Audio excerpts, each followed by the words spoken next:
মৌলভীবাজারের Bangabandhu Sheikh Mujib safari park প্রকল্পটি জাতীয় অর্থনৈতিক পরিষদের নির্বাহী কমিটির সভায় বাতিল হয়েছে। সোমবার পরিকল্পনা কমিশন চত্বরে এনইসি সম্মেলন কক্ষে প্রধান উপদেষ্টা ও একনেকের চেয়ারপারসন ডক্টর মোহাম্মদ ইউনূসের সভাপতিত্বে অনুষ্ঠিত একনেকের সভায় এই প্রকল্পটি বাতিল করা হয়। সভা শেষে পরিকল্পনা উপদেষ্টা ডক্টর ওয়াহিদ উদ্দিন মাহমুদ জানিয়েছেন, সভায় ৬টি প্রকল্প সম্পর্কে একনেকের সদস্যদের অবহিত করা হয়। এর মধ্যে বঙ্গবন্ধু শেখ মুজিব সাফারি পার্ক মৌলভীবাজার প্রকল্পটি বাতিলের জন্য একনেক সভায় উপস্থাপন করা হয়েছিল এবং প্রকল্পটি বাতিল করার প্রস্তাব অনুমোদন করা হয়েছে।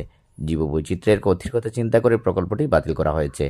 এমন একটি প্রকল্প কিভাবে নেওয়া হলো তা আশ্চর্যের ব্যাপার উল্লেখ করে উপদেষ্টা বলেন, এই প্রকল্প বাস্তবায়িত হলে বন্য প্রাণীদের চলাচল এবং জীবনযাপনে বিরূপ প্রভাব পড়ত।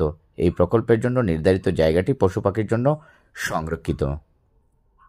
উল্লেখ্য, একনেক সভায় প্রাকৃতিক গ্যাসের অনুসন্ধান, উত্তোলন ও প্রক্রিয়াজাতকরণের ৩ প্রকল্প সহ ১,৯৭৪ কোটি ৩০ লাখ টাকা ব্যয়ে ১০টি প্রকল্পের অনুমোদন দেওয়া হয়েছে। এর মধ্যে সরকারি অর্থায়নে ১,৬৪২ কোটি ৯৮ লাখ টাকা এবং সংস্থার নিজস্ব অর্থায়নে ৩৩১ কোটি ৩২ লাখ টাকা ব্যয় করা হবে।